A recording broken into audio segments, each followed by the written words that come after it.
इस मूवी में आप देखेंगे अप्रचिल ट्रियल के 1000 फुट नीचे बनी गुफा में 2 खोजकर्ता पहुंच जाते हैं और हजारों साल से बंद पड़ी इस गुफा का दरवाजा खोल देते हैं। फिर यहाँ से चमगादड़ जैसे दिखने वाले क्रिएचर निकलते हैं जो इन दोनों को तो मारते ही हैं, साथ ही साथ आसपास के इलाके में भी आतंक मचा देते हैं। इस मूवी का नाम है द साइलेंस, और क्यों है ये आपको आगे पता चलेगा। ये है मूवी की मेन कैरेक्टर एली, जो बोल तो सकती थी लेकिन सुन नहीं सकती थी।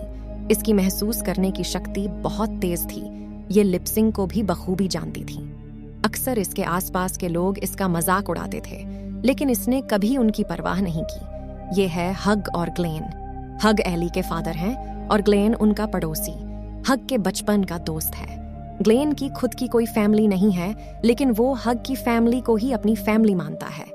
ये है एली की मॉम और उसकी ग्रैंडमदर दमे की मरीज हैं। ये सिगरेट भी खूब पीती है। ये है एली का छोटा भाई। एली का एक बॉयफ्रेंड भी है जिसका नाम रोम है। ये दोनों एक दूसरे को बहुत पसंद करते हैं। इनके घर में एक डॉग भी था जो एली को बहुत प्यार करता था। कहते हैं कि कुत्तों को आने वाले खतरे का पहले से ही अंदाजा हो जाता है। एली देखती है कि उसके डॉग की रोगटे खड़े थे उस रात। घर के ऊपर से बार बार मिलिट्री हेलीकॉप्टर भी आ जा रहे थे।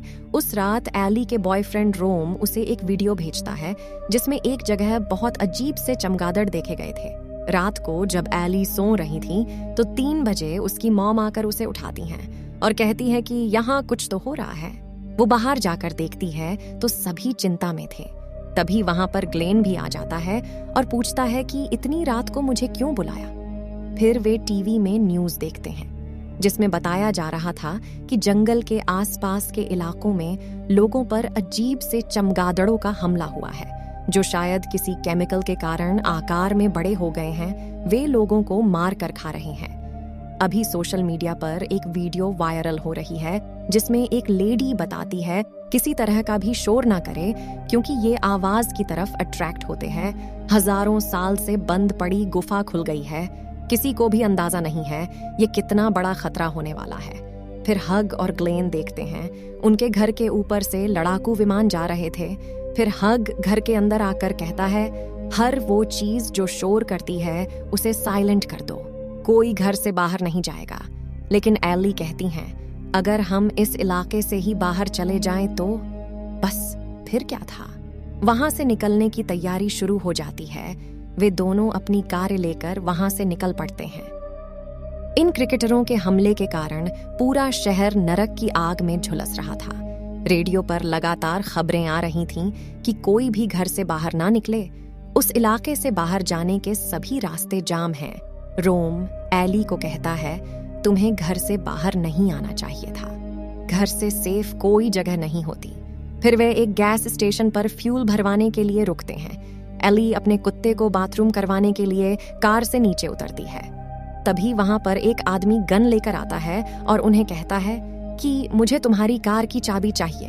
हग उसे कार की चाबी देने ही वाला था कि ग्लेन आकर उसके पांव में गोली मार देता है। फिर वे सब जाने लगते हैं। वो आदमी कहता है कि प्लीज मुझे अकेला छोड़कर मत जाओ वरना ये मुझे खा जाएंगे। अब चलते चलते सुबह हो जाती है और जिसका डर था वही होता है। वे जाम में फंस जाते हैं। फिर ग्लेन कहता है कि मैं एक रास्ता जानता हूँ, हम वहां से जाएंगे, तुम लोग बस मेरे पीछे पीछे आओ। वो रास्ता बहुत ही खराब था। तभी अचानक से उनकी कार के आगे हिरण आ जाते हैं। उनको बचाने के चक्कर में ग्लेन की कार पलट जाती है। फिर हग और उसकी वाइफ उसे बचाने के लिए नीचे जाते हैं। ग्लेन कहता है कि मेरा पांव बुरी तरह से फंसा हुआ है, तुम लोग क्रिकेटरों के आने से पहले यहाँ से चले जाओ। लेकिन हग कहता है कि मैं तुम्हें छोड़कर नहीं जाऊंगा। हग दरवाजा खोलने की भी कोशिश करता है लेकिन वो नहीं खुलता। फिर ग्लेन कहता है कि अगर तुम यहाँ से नहीं गए तो मैं खुद को गोली मार लूंगा। तुम जाओ और अगर हो सके तो मेरे लिए हेल्प भेज देना। फिर हग सभी को गाड़ी में बैठने के लिए कहता है। एली देखती है कि उसके कुत्ते के रोगटे फिर से खड़े हो गए हैं। फिर एली कहती है कि गाड़ी बंद कर दो, कोई आवाज मत करो। लेकिन उनका डॉग लगातार भौंके जा रहा था और उसकी आवाज सुनकर वहां पर बहुत सारे क्रिकेटर चले जाते हैं। उनकी चिल्लाने की आवाज ग्लेन को सुनाई देती है। फिर ग्लेन फायर करता है ताकि वे सभी क्रिकेटर उसकी तरफ आ जाएं। गन की आवाज सुनकर वे सभी क्रिकेटर ग्लेन की तरफ चले जाते हैं और उसे खा जाते हैं। लेकिन एली का डॉग अभी भी चुप नहीं हो रहा था, लगातार भौंके जा रहा था। इससे पहले कि वे सभी क्रिएचर उसकी आवाज सुनकर वापस उनकी तरफ आते, हग डॉग को कार से बाहर निकाल देता है। कभी कभी अपनों को बचाने के लिए जिंदगी में कड़े फैसले लेने पड़ते हैं। फिर वे सभी लोग घंटों तक शांत बैठे रहते हैं। वे ना तो आगे बढ़ सकते थे और ना ही यहीं पर बैठे रह सकते थे। उन्हें खुद नहीं पता था कि आगे क्या करना है।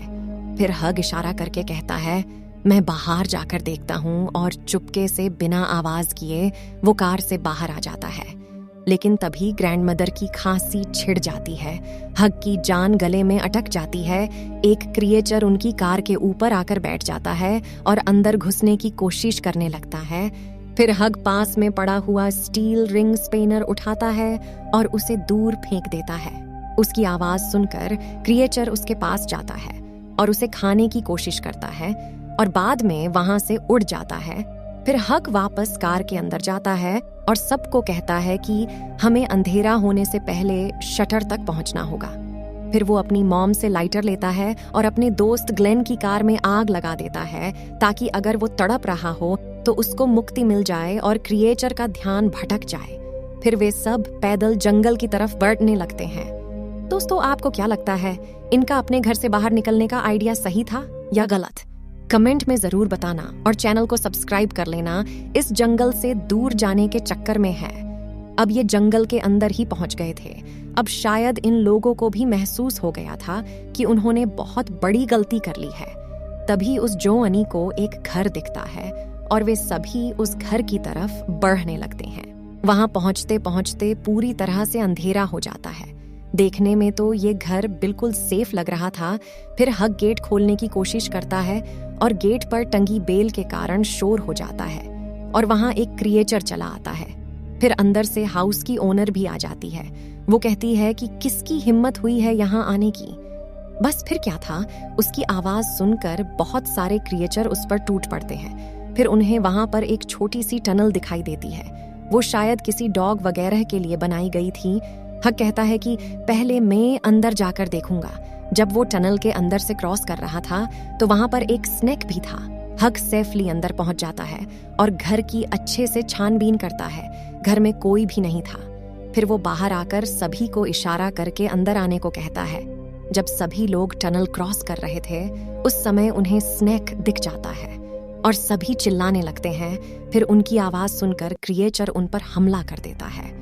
एक क्रिएचर उस सांप को मार देता है और कुछ क्रिएचर ग्रैंड मदर के पांव को खा जाते हैं। फिर हग अंदर पड़ी क्रशर मशीन चलाता है।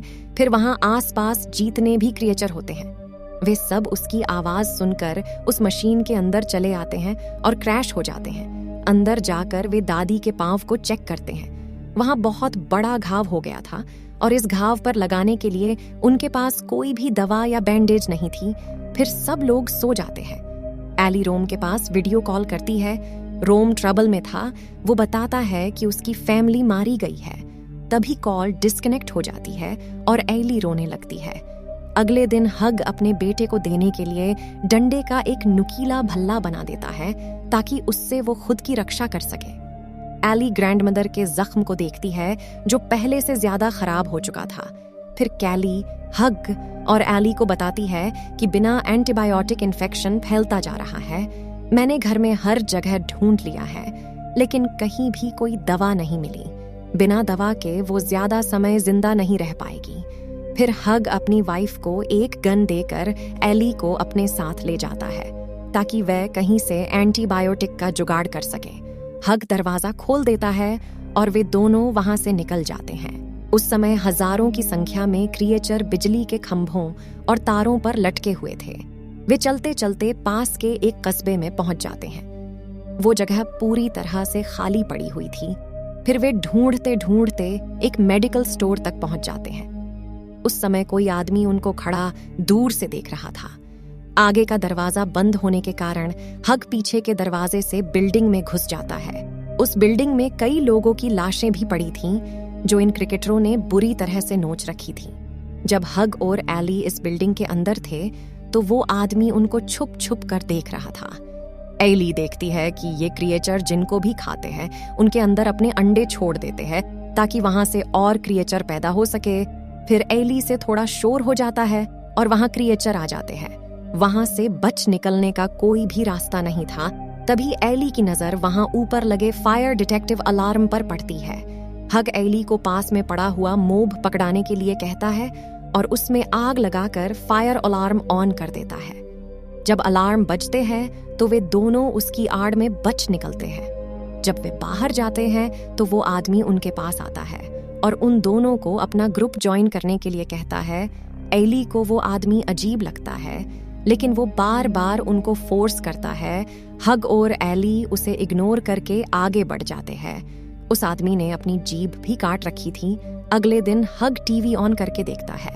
तब एली उन्हें बताती है कि सिर्फ CNN चैनल ही चलता है और वो भी कभी कभी वे किसी बर्फीले इलाके से टेलीकास्ट कर रहे हैं जो यही आसपास में ही होना चाहिए। उन्होंने बताया था कि क्रिएचर ज्यादा ठंड बर्दाश्त नहीं कर सकते हैं, इसलिए वो जगह सेफ है। फिर वे देखते हैं कि वो अजीब आदमी तो अपने कुछ साथियों के साथ उनके घर के अंदर घुस आया था। जब हग बाहर उससे मिलने जाता है तो वो फिर से उनको ज्वाइन करने के लिए कहता है। हग मना कर देता है, लेकिन वो आदमी उसे फोर्स करने लगता है। हग उसे लिखकर बताता है कि हमें अकेला छोड़ दे। दरअसल वे सब एली को लेने के लिए आए थे। हग समझ जाता है कि इस बंदे के इरादे गलत है और अंदर जाकर अपनी गन ले आता है। वो अजीब आदमी जानता था कि ये गन नहीं चलाएगा, लेकिन जब हग दोनों ट्रिगर ऑन कर देता है तो वे सब वहां से चले जाते हैं। रात को एली के पास फिर से रोम का मैसेज आता है और वो बताता है कि नॉर्थ की तरफ लोग रिफ्यूजी की तरह रह रहे हैं और सरवाइव कर रहे हैं, लेकिन वो एड्रेस बता पाता इससे पहले उनका कनेक्शन टूट जाता है। अब रात हो जाती है और सब लोग सो जाते हैं। तभी हग की आंख खुलती है और उसे महसूस होता है जैसे कोई बाहर खड़ा है। वो चौकन्ना हो जाता है। फिर गेट पर हल्की सी नोक होती है। जब हग बाहर देखता है तो वहां एक लड़की खड़ी थी जो बिल्कुल अकेली थी। फिर वे सब उसे घर के अंदर ले आते हैं। वे उससे पूछते हैं कि तुम कौन हो और कहां से आई हो, लेकिन उसकी भी जिभ कटी हुई थी।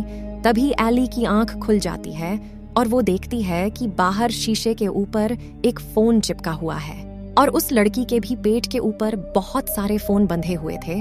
तभी अचानक से उन सभी फोन में अलार्म बजने लगते हैं और उसकी आवाज सुनकर क्रिएचर उन पर हमला कर देते हैं। फिर वे सभी फोन को इकट्ठा करके पानी में डाल देते हैं। अब सभी फोन बंद हो चुके थे और घर में शांति हो जाती है। लेकिन तभी बाहर खड़े लोग घर की खिड़की को तोड़कर उसके अंदर एक फोन फेंक देते हैं, जिससे क्रिएचर घर के अंदर घुसना शुरू हो जाते हैं। सब लोग अपनी अपनी जान बचाने में लगे थे। वो छोटी लड़की दरवाजा खोल देती है और वे गुंडे घर के अंदर आकर एली को उठाकर बाहर ले जाते हैं। फिर ग्रैंड मदर उनके पीछे पीछे बाहर जाती है। वो उन सब को धक्का देकर गिरा देती है और एली को वहां से भगा देती है।